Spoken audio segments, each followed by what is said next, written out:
সাতকানিয়া উপজেলার খাগড়িয়া সমিতি চট্টগ্রামের উদ্যোগে বৃক্ষরোপণ কর্মসূচি 2025 সফলভাবে সম্পন্ন হয়েছে। পরিবেশ রক্ষা ও সচেতনতা বৃদ্ধির লক্ষ্যে আয়োজিত কর্মসূচির অংশ হিসেবে সাতকানিয়া উপজেলার খাগড়িয়ার বিভিন্ন স্কুল, মাদ্রাসা, শিক্ষা প্রতিষ্ঠান ও সাধারণ পথচারীদের মধ্যে 5,000-এর অধিক ফলজ ও বনজ ঔষধি গাছ বিতরণ করা হয়েছে।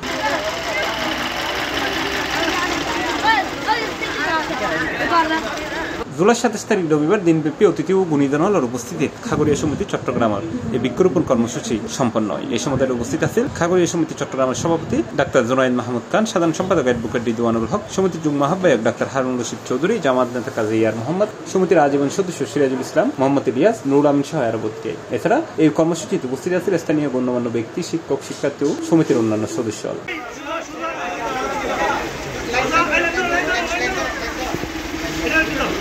C+ TV Chittagong.